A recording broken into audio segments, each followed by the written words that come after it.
Então isso pra mim foi transformador do Iron. Eu perguntei pro Pablo onde que era a fonte dele de energia, onde é a sua? Minha fonte de energia? Cara, a galera pergunta qual que é a sua motivação pra acordar, pra trabalhar e tal, né? Cara, cada vez que passa eu me desenvolvo muito mais nessa questão espiritual, mas eu sou um cara muito matemático. Por que que a sua motivação pra acordar? Pô, minha bexiga tá desse tamanho, eu tô louco pra mijar. É por isso que eu acordo. Tipo, eu não tenho uma filosofia, tipo, qual o seu propósito de vida? O Pablo é o cara que faz a galera encontrar o propósito. Eu acho que eu vi meu propósito sem saber qual que é ele. Tipo assim, meu propósito é tal coisa. Eu acho que propósito é tipo dinheiro. Só pensa quem não tem. Propósito é tipo oxigênio. Você passou um ano sem lembrar do oxigênio. O dia que te faltar o ar, você... Meu Deus, cadê o ar? Eu não fico pensando qual é o meu propósito, qual é a minha fonte de energia geradora. Isso não é uma coisa que passa na minha cabeça. De 30 dias do mês não passa nenhuma. Não é uma preocupação, uma ocupação do meu CPU. Tudo que é natural é de jeito, pô. Sacou? A árvore não pensa em crescer, eu tenho que dar fruta. Tudo que é natural não fica pensando pra que fica querendo viver. É por isso que eu te falo, que a gente fica doido, caçando coisa o dia inteiro. Não me incomoda, não um pensamento, mas qual é o seu propósito? E tipo, eu não tenho uma frase bonita pra te responder qual que é o meu propósito. Queria te agradar e queria me agradar pra ter uma resposta disso, mas eu não tenho. Pra ser bem franco, chulão lá do Goiás, igual eu sou, acordo cedo que meu bexiga tá cheio, eu quero mijar. Propósito é igual dinheiro, quando você não tem, você pensa. Quando eu entrei nesse mundo Anotei aqui. Quando eu entrei nesse mundo do desenvolvimento pessoal, a história foi muito curiosa, né? Bom, primeiro eu estudei em desenvolvimento pessoal porque eu era nadador. Senão eu não ia conseguir sobreviver. Era Gustavo Borges de um lado, Fernando Scherer de outro, Nicolas Santos do outro, Thiago Pereira do outro, César Cielo do outro. Então eu falei, cara, eu fui pra um campeonato. Essa história é muito louca. Eu treinei a vida toda pra ser convocado pra uma Copa do Mundo de natação. Puta, fui convocado. Tinha 24 anos. Foi na África do Sul. Cara, era tudo que eu queria. Falei, caraca, vou arregaçar. Nadei eliminatória. Entrei na final. 50 livre. Tava com quinto tempo. Do meu lado direito, campeão olímpico, Rick Nittling. Do outro lado, Roland Skumos. Só os craque, meu. Eu falei, tô na final. Tinha 24 anos. Isso é mundial de natação? É. África do Sul. África do Sul. Animal. E na raia 1, sei lá, o cara falou, eu não sei lá, era um croata, sei lá. Na raia 2, a câmera veio, pum, do Brasil, João Moraes Santos Júnior. E eu tive um pensamento, na hora, foi assim, não posso errar a primeira abraçada. Meu irmão, não posso errar a primeira abraçada. A primeira abraçada é a coisa mais básica da básica do arroz com feijão pra um cara que tava naquele nível. Adivinha? Primeira abraçada. Carreguei um monte de água assim. Sabe quando você tá... pulei 4 golfinhadas e aí você tem que estar na flor da água assim, pra dar a primeira abraçada e ir totalmente pra frente. Cara, eu dei a primeira abraçada cheia de água no meu ombro. Putz. Eu falei, perdi. Bati a mão, sétimo, levantei, fui lá pra piscina de soltura, sentei e chorei. Muito. Porque eu choro. De raiva. Tá que pariu. E palavrão. Eu não acredito, cara. Eu não acredito. E aí eu falei, cara, não dá, meu. Eu preciso dominar minha mente, porra. Porque a gente vai dominando a mente até um nível, pô, a nível estadual, a nível nacional.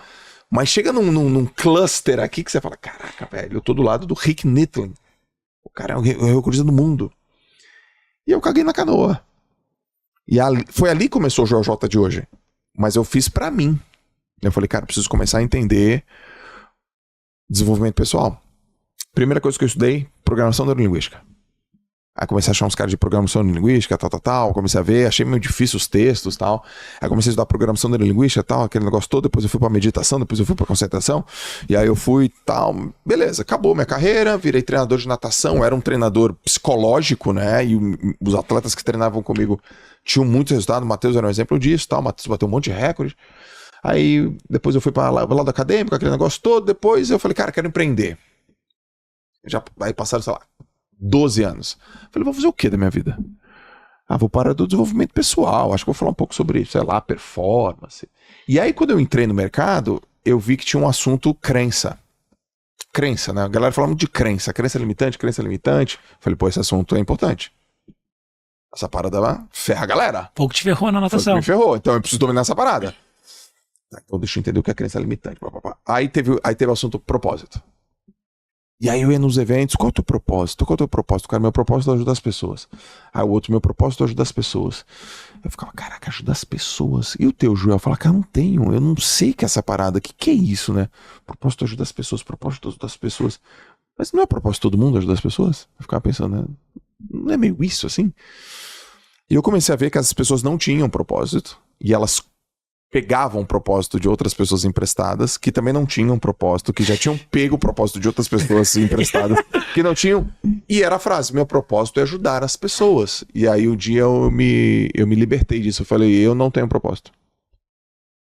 Ah, não era assim, descobri o propósito. Eu não descobri o meu propósito. Eu criei o meu propósito. Porque ele vai mudando, cara. Uma hora eu quis ser nadadora, uma hora eu quis ser escritor, uma hora eu quis ser... Você pergunta pro vestibular, né? Passar no vestibular. Passar no vestibular. Então, eu fui buscando. Falei, cara, quem escreveu sobre isso? Pô, sou pesquisador, sou estudioso pra caramba. Quem pesquisou isso? Tal? Encontrei Napoleão Hill lá, Lei do Triunfo, propósito definido. Cara, quando eu peguei essa palavra definido, eu absorvi ela pra mim. Falei, gente, é propósito definido. Se é definido, a gente que define. Então, basicamente o que tu quer? Eu acho que o Pablo tem até uma definição melhor. Mas se for parar pra pensar, acho que o cristão, o propósito é ir ao mundo pregar o evangelho. Se você é cristão, você aceitou esse propósito. Ele é seu. Aí depois tem o secundário, que é da sua vida. Pra uma mãe é criar os filhos. Fazer os filhos uma máquina. Pro vestibular é passar vestibular, pro nadador ganhar competição. Um livro bom pra todo mundo ler é Uma Vida com Propósito, do Rick Warren. É o seguinte, o que é propósito? Propósito a gente não descobre. A gente usa essa palavra porque todo mundo está usando essa palavra. Exato. Propósito você clarifica. Então o que é isso? O propósito ele é o desdobramento da identidade. Então uma semente de maçã, ela não sabe o que ela é. Ela precisa entrar em ação para descobrir quem ela é. Boa. Então você enterra ela fala, eu estou sufocado. Então você está sufocado porque é necessário na biologia que a semente morra para ela germinar. Ela vira uma macieira. A macieira tem um propósito. Propósito de dar maçã. Só que é interessante que o propósito ele não para. Quando você arranca a maçã, aquela maçã ela pode ter um propósito de virar uma macieira, ela pode ter um propósito de ser comida e descartar da semente, ela pode virar um shampoo, ela pode virar um condicionador, ela pode virar um creme batido lá e a pessoa tomar. Aí isso chama-se múltiplos propósitos. Então o que acontece? O fato de uma pessoa falar que tem ou não tem, não vai mudar, porque isso é a essência dela. Okay. Você olha para toda a criação, tem um perfume. Cada animal tem um cheiro, tudo tem um cheiro na criação. Então não existe esse negócio de alguém falar também, eu não tenho cheiro. Toda a criação tem um perfume. Você pega o caule, tira a casca, quebra a folha de qualquer árvore, cada um tem um cheiro e é exclusivo. Então na multifaceta da sabedoria de Deus, ele colocou uma essência, um perfume em tudo que ele criou. O grande lance é que a gente só tem uma identidade, essa identidade original, da neurogênese, inclusive cerebral, é ser imagem e semelhança do Criador, independente da crença ou da ideologia. Nós somos imagem e semelhança dele. A segunda coisa que todo mundo tem que colocar é que quando você tem clareza disso, no próprio texto lá bíblico, independente de acreditar ou não, está lá fixado como a autoridade do assunto. E o princípio da primeira menção é o primeiro texto falando sobre isso, em toda a existência da humanidade. Está escrito assim, façamos o homem a nossa imagem e semelhança e domine ele sobre os animais do céu, da terra e da água. Significa o seguinte, que quando Deus nos criou, ele deu um propósito, dominar sobre todas as coisas aqui na terra. Nós somos um ser triuno, Deus é triuno, o átomo tem um proto, eletro e neutro, passado, presente e futuro. Então você olha para a magnitude da identidade de Deus, ela é revelada em nós. A Bíblia fala assim, que a criação revela a glória do Criador, nós somos criação dele. Então se tem alma, corpo e espírito, passado, presente e futuro e toda essa tríade, é isso que nós somos. Essa é a nossa identidade. Agora a clareza da nossa identidade aponta pra gente fazer algo. Dos 43 livros que eu escrevi, o primeiro é o mais vendido até hoje, que é o Antimedo. E o primeiro capítulo é escrito assim, ó. Meu bloqueio tem intimidade com o meu propósito.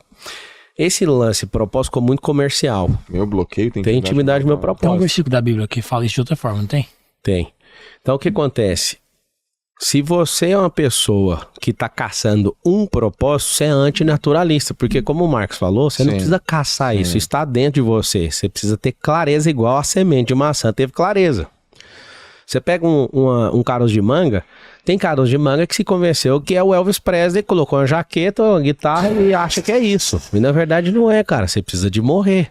O que é morrer? Fazer o que não gosto. Para realizar aquilo que a minha alma deseja. A natureza vai revelar isso. A natureza revela isso. Agora, indo um pouco mais adiante, a nossa vida está a serviço de outras vidas. O que significa isso? Você tem talento com água, você tem talento com treino, você tem talento, você que adquiriu essas coisas, isso potencializou a banda de frequência sua de propósito. Então você consegue atingir mais gente. Certo. Agora, se você quiser que eu dê uma resposta sobre propósito comercial, eu vou falar para você. Meu propósito é ativar pessoas na sua identidade, clarificar seu propósito, restaurar a família. Aí eu te explico tudinho. Levantar pessoas na prosperidade, ativar elas no digital, aí de gestão do tempo. Aí você olha tudinho. Tudo que tinha dificuldade. Tudo que eu tinha dificuldade, caramba. Então eu era um cara que era paupérrimo. Pobre, eu sou um dos caras que mais ensina prosperidade hoje. Não é porque eu tô competindo com alguém, não, é pelo volume de coisa que eu faço. Não tô na posição isso ou aquela. Eu vim de uma família destruída. Apesar da galera odiar quando eu falo isso, essa é a verdade. Esse é um bloqueio meu. E aí o que acontece? Eu sou um dos caras que mais ajuda a restaurar a família no país hoje. É impossível entrar num elevador de qualquer prédio. Não, assim, eu entrar e você pode ligar a câmera, velho. Você mudou a minha vida. Aí eu só quero saber em qual área. Porque eu falo de dinheiro, falo do reino, de Bíblia, de família, de digital, dos cambal. Ou seja, o tanto de coisa que você foi se resolvendo, e é por isso que eu quero ir pro meu próximo desafio, isso vai aumentar a amplificação do meu propósito. Então, tem um monte de gente que quer ajudar na internet, eu não acho ruim, cara, mas eu acho interessante porque virou um grande instrumento comercial, porque as pessoas não são naturais. Certo. Dia lá, 16 mil pessoas do evento nosso no Goiânia Arena, e o Marcos falou, cara, o que eu falo? Eu falo, fala que você cumpriu o propósito sem saber o que era. Você ajuda os outros sem saber que você tá ajudando. Essa é a forma mais natural que existe do propósito, cara.